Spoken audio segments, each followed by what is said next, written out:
Baik, kita akan melanjutkan pembacaan firman Tuhan hari ini. Kita kemarin sudah membaca saudara di 2 Tawarik bagaimana akhirnya ya Raja Asa dia memimpin ya bangsa Israel dengan satu kekuatan yang dari Tuhan, ya bahkan dia memasang benteng-benteng ya pertahanan ya, dan akhirnya saudara dia menghancurkan semua berhala-berhala ya, dan dia melakukan pembaharuan yang begitu besar di Israel ya. Dia membawa bangsa itu untuk mencari Tuhan, dan akhirnya mereka berbalik kepada Tuhan. Lama sekali Israel hidup tanpa Allah dan tanpa pengajaran dan imam yang benar. Tapi ketika mereka dalam kesesakan, mereka berbalik mencari Tuhan. Dan ketika mereka mencari Tuhan, Tuhan berkata, Tuhan berkenan untuk ditemui. Ketika Tuhan berkenan untuk ditemui saudara, maka tidak ada perkara yang mustahil. Ya, akhirnya bangsa Israel dipulihkan, mereka berkati oleh Tuhan. Sekarang kita masuk 2 Tawarik pasal 16, ya perjanjian Raja Asa dengan Aram. Pada tahun ke-36 pemerintahan Asa, majulah Baesa, Raja Israel hendak berperang melawan Yehuda. Ia memperkuat Rama dengan maksud mencegah lalu lintas kepada Asa, Raja Yehuda. Jadi saudara, memang sudah terjadi perpecahan antara kerajaan Israel utara dan selatan, Israel dan Yehuda. Ya, jadi pada tahun ke-36 pemerintahan Asa, majulah Baesa, Raja Israel, ya hendak berperang melawan Yehuda. Ini adalah perang saudara antara kerajaan utara dan selatan. Ia memperkuat Rama dengan maksud mencegah lalu lintas kepada Asa, Raja Yehuda. Jadi ya Raja Baesa ini ingin menutup segala lalu lintas dan pergerakan perekonomian kepada Yehuda, saudara. Lalu Asa mengeluarkan emas dan perak dari perbendaharaan rumah Tuhan dan dari perbendaharaan rumah raja, dan mengirimnya kepada Ben-Hadad Raja Aram yang diam di Damsyik dengan pesan, ada perjanjian antara aku dan engkau, antara ayahku dan ayahmu. Ini kukirim emas dan perak kepadamu. Marilah batalkanlah perjanjianmu dengan Baesa Raja Israel, supaya ia undur daripadaku. Jadi Asa, saudara, dia menyogok ya Raja Baesa. Dia berkata, ya kamu sudah diajak bekerja sama oleh Raja Baesa, ya. Tetapi sekarang saya kirim emas dan perak kepadamu untuk ya, ayo kita bikin perjanjian baru, batalkan kerjasamamu dengan ya Raja Baesa, Raja Israel. Dan yang celakanya saudara, Raja Asa ini mengambil ya emas dan perak dari perbendaharaan rumah Tuhan. Ya, itu kan miliknya Tuhan, tapi untuk memperkuat langkah politiknya, untuk memperkuat keamanan negaranya, dia mengambil emas dan perak dari rumah Tuhan untuk menyogok Raja Aram, saudara, yang diam di Damsyik. Dia bilang, batalkan ya perjanjianmu dengan Raja Baesa, Raja Israel. Karena di antara aku dan engkau, antara ayahku dan ayahmu ada perjanjian. Dan ini kukirim emas dan perak kepadamu, mari batalkan perjanjianmu dengan Baesa. Ayat 4, lalu Ben-Hadad mendengarkan permintaan Raja Asa. Ia menyuruh panglima-panglimanya menyerang kota-kota Israel, dan mereka memukul Kala Iyon dan Abel, Maim, dan segala tempat perbekalan kota-kota di Naftali. Segera sesudah Baesa mendengar hal itu, ia berhenti memperkuat Rama, ia menghentikan usahanya itu, saudara. Ayat 6, tetapi Raja Asa mengerahkan segenap orang Yehuda yang harus mengangkut batu-batu dan kayu yang dipergunakan Baesa untuk memperkuat Rama itu. Ia mempergunakannya untuk memperkuat Geba dan Mispa. Jadi yang akhirnya Raja Baesa dari Israel yang ingin menyerang Yehuda berbalik keadaannya, karena Raja Asa menyogok Raja Aram dengan emas dan perak yang dia ambil dari rumah perbendaharaan Tuhan. Tadinya Raja Baesa meminta untuk Raja Aram memperkuat kota Rama, tetapi yang terjadi sebaliknya, karena Raja Asa menyogok akhirnya dia berbalik memperkuat Geba dan Mispa justru untuk kerajaan Yehuda. Pada waktu itu datanglah Hanani pelihat itu kepada Asa raja Yehuda, katanya kepadanya, karena engkau bersandar kepada raja Aram dan tidak lagi bersandar kepada Tuhan Allahmu, oleh karena itu terluputlah tentara raja Aram dari tanganmu. Saudara, ya, ketika akhirnya raja Asa ini dalam keadaan terjepit, dia tidak lagi mengandalkan Tuhan, padahal kita tahu bersama raja Asa yang menyuruh bangsa itu kembali cari Tuhan, cari Tuhan, cari Tuhan. Tetapi ternyata pada kenyataan ketika dia merasa terjepit, dia melakukan hal yang menyakitkan hati Tuhan, mengambil emas dan perak dari rumah Tuhan, menyogok raja Aram untuk membela dia, dan akhirnya Tuhan mengirim seorang nabi pelihat datang kepada dia dan berkata, Raja Yehuda, katanya, karena engkau bersandar kepada raja Aram dan tidak lagi bersandar kepada Tuhan Allahmu, oleh karena itu terluputlah tentara raja Aram dari tanganmu. Bukankah tentara orang Ethiopia dan Libya besar jumlahnya, kereta dan orang berkudanya sangat banyak, namun Tuhan telah menyerahkan mereka ke dalam tanganmu karena engkau bersandar kepadanya. Nabi itu mengingatkan Raja Asa, dulu tentaranya orang Ethiopia itu 1 juta lebih menyerang engkau. Tetapi Tuhan yang memberi kemenangan karena engkau mengandalkan Tuhan. Kenapa sekarang engkau hanya berhadapan dengan orang Aram yang tidak seberapa kekuatannya dan engkau menjadi takut, kata Nabi itu. Kenapa engkau menyogok mereka dengan emas dan perak dari rumah Tuhan? Memang saudara, ketika dalam keadaan terjepit, seringkali kita lebih memilih hal-hal yang kita bisa lihat dengan mata kita. Aku ini lakukan ini untuk cari aman. Tapi itu menjadi kutuk di mata Tuhan, saudara. Ya, makanya Alkitab berkata, terkutuklah orang yang mengandalkan manusia, tapi diberkatilah orang yang mengandalkan Tuhan. Ya, lalu ayat 9 dia katakan, karena mata Tuhan menjelajah seluruh bumi untuk melimpahkan kekuatannya kepada mereka yang bersungguh hati terhadap dia. Dalam hal ini engkau telah berlaku bodoh, sebab engkau itu mulai sekarang ini engkau tidak akan mengalami peperangan. Maka sakitlah hati Asa karena perkataan pelihat itu, sehingga ia memasukkannya ke dalam penjara. Kenapa tiba-tiba Raja Asa yang begitu takut akan Tuhan berubah hanya karena ketakutan menghadapi orang Aram? Ya, justru nabi pelihat yang datang mengingatkan dia akan firman Tuhan dimasukkan ke dalam penjara, saudara. Ya, sebab memang ia sangat marah terhadap dia karena perkara itu. Pada waktu itu Asa menganiaya juga beberapa orang dari rakyat. Ya, Asa berubah setia kepada Tuhan.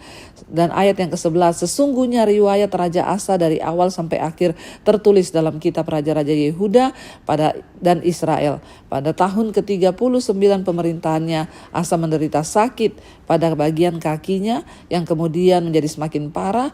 Namun dalam kesakitannya itu ia tidak mencari pertolongan Tuhan, tetapi mencari pertolongan tabib-tabib. Kemudian Asa mendapat perhentiannya bersama-sama dengan nenek moyangnya.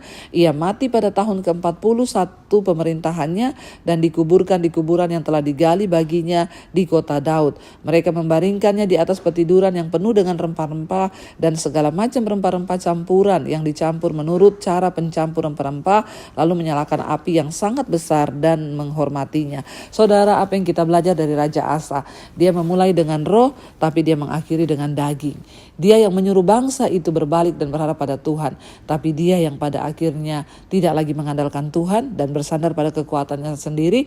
Bahkan sampai dia mati, Alkitab mencatat ketika dia sakit, dia tidak mencari pertolongan Tuhan, tapi mencari pertolongan tabib-tabib. Seringkali saudara, tanpa kita sadari, mungkin karena kita punya uang, kita kenal dokter hebat dan lain sebagainya, sehingga kita lupa bahwa ada Tuhan lah ya tempat kita bersandar. Mungkin saat ini ada di antara saudara yang sedang terbaring sakit. Ingat, jangan andalkan apapun, tapi andalkan Tuhan. Kita boleh berobat, tapi jangan taruh imanmu kepada obat, tapi taruh imanmu kepada Tuhan, sebab Tuhanlah yang menyembuhkan. Apa yang menjadi kesalahan Raja Asa di akhir hidupnya juga, ketika dia sakit, dia menaruh pengharapan, mencari pertolongannya kepada tabib-tabib. Ya, boleh ke dokter, tapi taruh imanmu kepada Tuhan. Boleh engkau minum obat, tapi taruh imanmu kepada Tuhan. Dan sekarang kita lihat ya di 2 Tawarik 17, Raja Yosafat mengokohkan kerajaan. Ayat yang pertama, maka Yosafat anaknya menjadi raja menggantikan dia. Sebagai pemimpin Israel ia memperkuat dirinya. Ketika Asa mati, anaknya Yosafat menggantikan dia, saudara ya. Dan dia memperkuat Israel, ya, dia memperkuat dirinya dengan menempatkan tentara di semua kota yang berkubu di Yehuda dan pasukan-pasukan pendudukan di tanah Yehuda serta di kota-kota Efraim yang direbut oleh Asa ayahnya. Dan Tuhan menyertai Yosafat karena ia hidup mengikuti jejak yang dahulu dari Daud, bapa leluhurnya, dan tidak mencari Baal-Baal. Ketika Yosafat naik, saudara, ya, dia juga mengikuti teladan Daud, ya, dia tidak mencari berhala-berhala, tapi dia menyembah Tuhan, ya, dia mencari Allah dan dia melakukan apa yang benar di mata Tuhan. Ayat yang ketiga dikatakan, ya, jadi ayat yang kedua tadi dikatakan Yosafat hidup, ya, mengikuti Daud, ya, dan Tuhan menyertai Yosafat karena ia hidup mengikuti jejak yang dahulu dari Daud bapa leluhurnya dan tidak mencari Baal-Baal. Kenapa Tuhan menyertai Yosafat? Karena dia hidup mencari Tuhan. Ayat 4, melainkan mencari Allah ayahnya, dan dia mencari Allah yang benar, yaitu Allahnya Daud dan juga Allahnya Yosafat. Ia hidup menurut perintah-perintahnya dan tidak berbuat seperti Israel. Ya, kita percaya karena Asa hidup takut akan Tuhan, makanya juga dia mewariskan imannya kepada anaknya Yosafat, saudara. Jadi ingat Bapak Ibu sebagai orang tua, cara hidup kita, ya, iman kita itu akan dilihat oleh anak-anak kita, dan mereka juga akan mengikuti teladan iman kita. Ayat 5, oleh sebab itu Tuhan mengokohkan kerajaan yang ada di bawah kekuasaannya. Seluruh Yehuda memberikan persembahan kepada Yosafat sehingga ia menjadi kaya dan sangat terhormat. Perhatikan, ketika Tuhan menyertai seseorang, ketika kita itu hidup takut akan Tuhan dan tunduk kepada perintah Tuhan, apa yang dialami oleh Yosafat dikatakan, ya, karena dia cari Tuhan, dia hidup takut Tuhan, maka Tuhan mengokohkan kerajaannya, ya, dan bukan hanya itu, dikatakan bahwa Yehuda memberikan persembahan kepada Yosafat sehingga ia menjadi kaya dan sangat terhormat. Orang yang hidup takut Tuhan itu pasti ada upah, saudara. Kita gak usah cari kaya, gak usah cari terhormat. Waktu kita hidup takut akan Tuhan, maka Tuhan berkata orang yang hidup takut akan Tuhan, yang menghormati semua janji-janji dan jalan-jalan Tuhan, maka bonusnya adalah kekayaan dan kehormatan akan mengikuti dia. Makanya kita gak perlu cari-cari kaya, cari-cari terhormat. Waktu kita hidup takut Tuhan, maka itu pasti akan kita peroleh. Itu upah, itu bonus yang Tuhan akan berikan. Ya.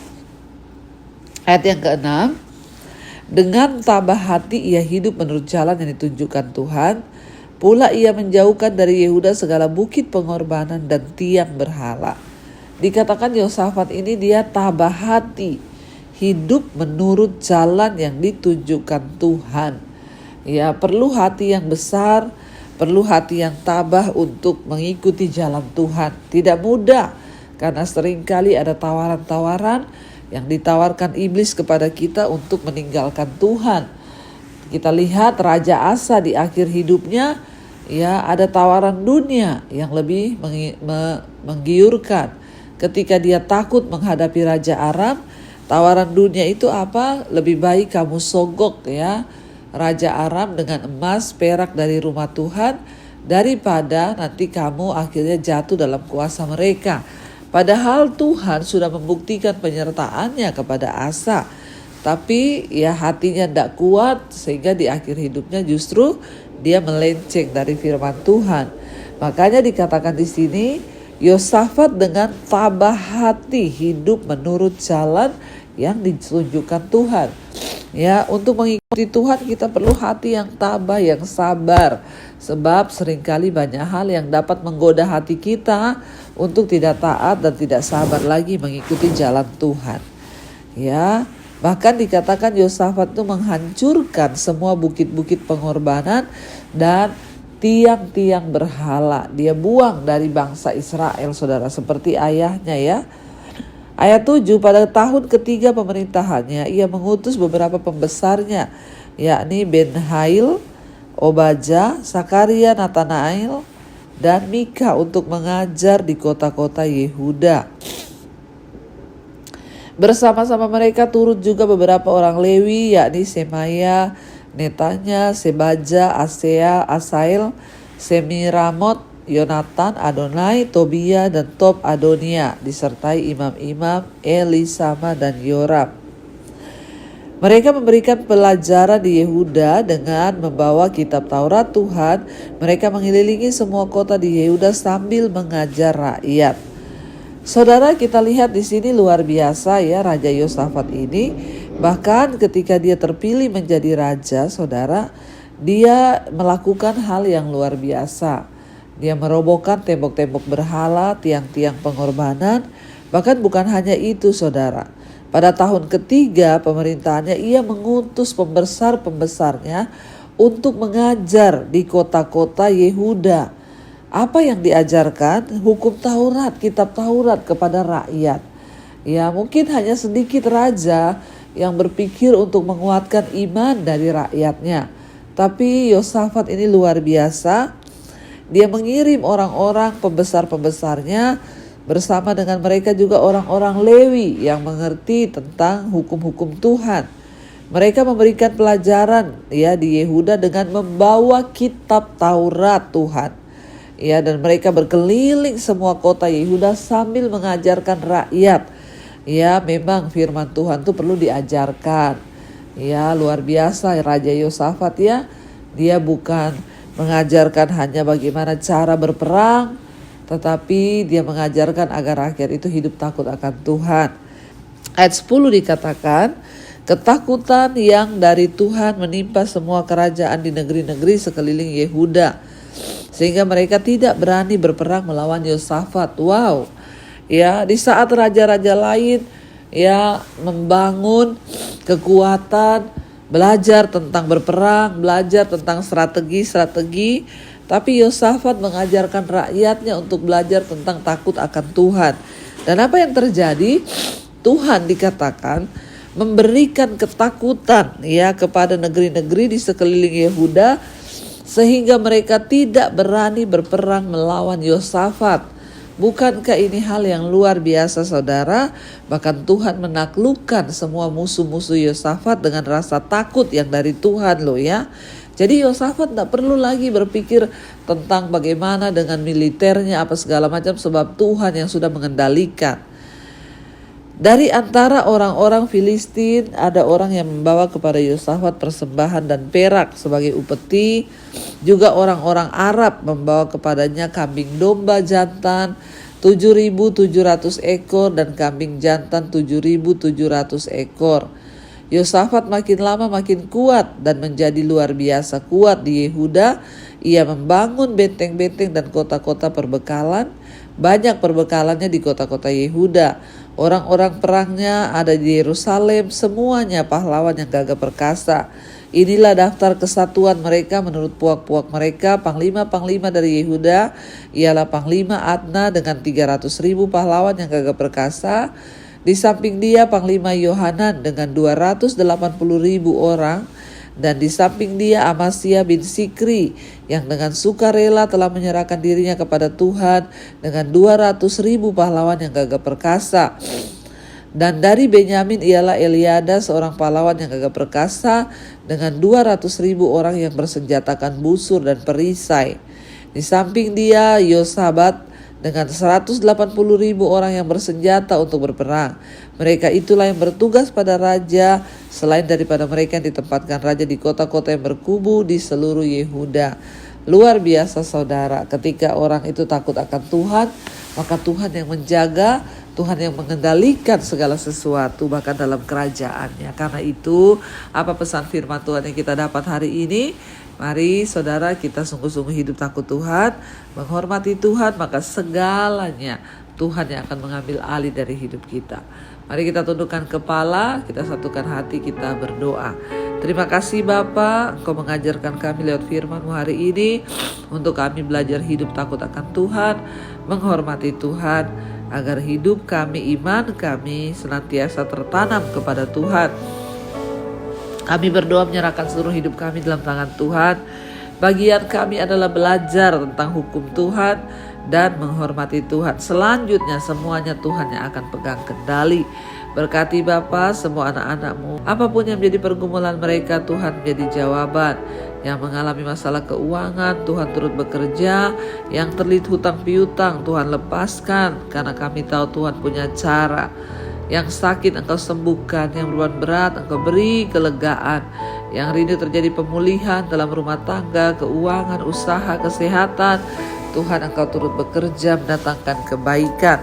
Terima kasih Bapa, kami terus berdoa buat Indonesia, damai, aman, tentram Indonesia. Berkati juga semua bangsa-bangsa di 5 benua, Asia, Afrika, Amerika, Eropa, Australia.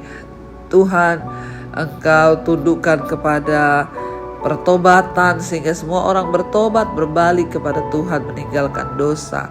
Karena itu saudara, terimalah kiranya berkat, rahmat, anugerah dari Allah Bapa, cinta kasih Tuhan Yesus Kristus, penyertaan Allah Roh Kudus turun atas hidup kita mulai hari ini bahkan sampai kali yang kedua Tuhan Yesus datang kembali menjemput kita. Nama kita tercatat di dalam kitab kehidupan. Dalam nama Tuhan Yesus yang percaya dan diberkati Tuhan, katakan bersama, amin, amin, amin. Tuhan Yesus memberkati saudara. Shalom dan Immanuel.